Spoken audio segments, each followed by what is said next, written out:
Musically, there was a great synergy, but romantically, it sounded like a nightmare. Kind of was, because I just was this person constantly looking for something he couldn't give. And that part was wrong, but the music, we were right there together. Today, Toni is, get ready for this, 75 years old. She still looks great. And you still have the same haircut. Vidal Sassoon.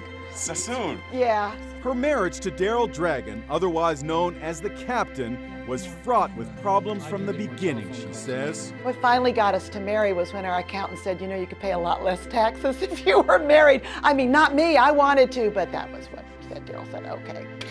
Behind the dazzling success of one of the 1970s most beloved musical duos lay a complex story of unfulfilled romance and artistic brilliance. The Captain and Tenelli's journey would span 4 decades, producing countless hits while masking a profound personal disconnect that would ultimately lead to their separation. Their story revealed the often painful gap between public perception and private reality. There was not a lot of romance in this No, marriage. there was no connection. To me, it should be an intimate, you know, deep, loving connection that happened. People thought we had this fairy tale relationship, and I knew that they would be disappointed. Their earliest television appearances gave hints of their contrasting personalities, though few recognized the significance at the time. In a 1975 interview on American Bandstand, the differences were already apparent, with Daryl's reluctance to engage publicly standing in stark contrast to Toni's natural warmth and openness. Are you? Oh, yes. Years later, in a rare interview where Daryl himself opened up, he revealed glimpses of his inner world, showing the vulnerability behind his reserved exterior. His words offered insight into the pressure he felt trying to meet public expectations while staying true to his nature as a musician, first and foremost. Well, how many people think I'm dumb? Raise their hand. See, when we had our show, we had a lot of different input. I used to read all the letters that came in, and some people thought I was dumb. Some people thought I was very good on the keyboards. Some people thought that I shouldn't be doing TV. I still think that.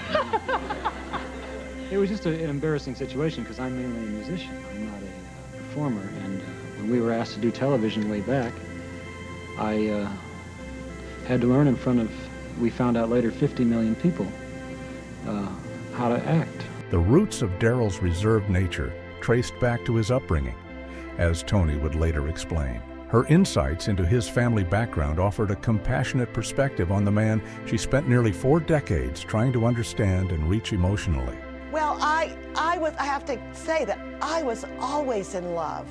He never was, or if he was, he never expressed it to me. In all that time, he never said the words, I love you. Oh, he just couldn't do it. He couldn't do it, and so I can't blame him. He had a very difficult family. He had a very kind of, I don't want to say overbearing, but mercurial father who was very critical of his kids. And I think that had a lot to do with the way Daryl was. But regardless, he was shut inside himself, and I couldn't bring him out. Even in their day-to-day life, Dragon's deeply ingrained patterns of behavior manifested in unexpected ways. Simple activities that most couples might take for granted became complicated negotiations, revealing the deeper challenges in their relationship. Well, I do talk about that in the book. There were a lot of things that we didn't get to do because he refused to take his hat off. One was when we were in Rome and had a chance to go into the Sistine Chapel, and he wouldn't take his hat off. And I should have said, well, heck with you, and gone in there by myself, but I didn't. I said, oh, okay, and went back to the hotel and the health food restaurant with him. Their musical connection, however, remained undeniable. In a particularly revealing moment during their own show, Daryl shared his philosophical side, demonstrating the depth of thought that existed beneath his quiet exterior. The closest friend I ever had, I feel, was a man 96 that I totally communicated with, and just spiritually we kind of hit it off, and he taught me a lot about a thing called speak good, think good, do good. And if you practice that, you can get a lot accomplished, and you don't even know why it's happening. It just seems to be working in your favor. For Toni, the years of trying to break through Daryl's emotional walls took their toll. Her reflection on their relationship reveals both the hope she carried throughout their marriage and the eventual acceptance of its limitations. Well, you know, it took me 2 years to write the memoir, so it's kind of hard to distill it into a short thing. But Daryl and I always connected musically. That was the best part of everything that we did. But he was never able to be what I romantically thought he would be. I was raised in a very loving family, and love was a very big part of who I am. And his family was quite different, and he was a very closed-in man. It was very hard to reach, but I was convinced I could. The disconnect between their public persona and private reality was perhaps most poignantly illustrated in their music. The songs that millions of fans saw as expressions of their love story carried a deeper, more complicated truth. Well, like I say, it was love on my part.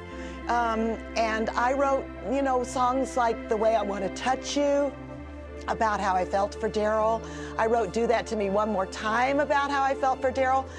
But the funny thing was, later on he told me he never paid any attention to lyrics, so he didn't know what I was saying. He was strictly a music man, and brilliant at it, I must say. In the years following their divorce, Tony maintained contact with Daryl, showing the complex nature of their relationship even after its end. Their continued connection spoke to the deep bond they shared, even if it wasn't the romantic one Tony had hoped for. He knew. He just didn't think I would do it. And I'm not sure really how devastated he was. Because, you know, he's fine now. I talk to him about every week or 10 days, and he has people that are doing the things for him that I used to do. So, and he seems happy. I know that seems odd. Well, he's not ever happy, but he seems fine. This bittersweet postscript to their marriage reveals much about both their relationship and Daryl's nature. Even after their separation, Tony continued to care about his welfare, maintaining the role of caretaker she had assumed throughout their marriage, albeit from a distance. The distinction she makes about him not being happy but being fine speaks volumes about her deep understanding of his character and her acceptance of who he fundamentally is. Today, looking back on their 39-year marriage, Tony finds a measure of peace. No, I don't. And the happiness was the joy of the music. And like I say, that was the one thing that Daryl and I had together that was wonderful. In other words, I knew that he thought I was a great singer, and he thought I was a wonderful songwriter, and that was how I could win his approval, even though I could never get the romantic love that I wanted from him because he simply couldn't do it. But I knew how much he respected my talent and my abilities, and that was enough to go on for a while. The Captain and Tennille's story stands as a testament to the complex nature of human relationships, how two people can create beautiful harmony in one aspect of life while struggling to connect in another. Their legacy lives on, not just in their music, but in the honest telling of their story, reminding us that behind every public facade lies a more nuanced truth. While their marriage may not have been the fairy tale their fans imagined, their musical partnership produced moments of genuine magic that continue to resonate with audiences today.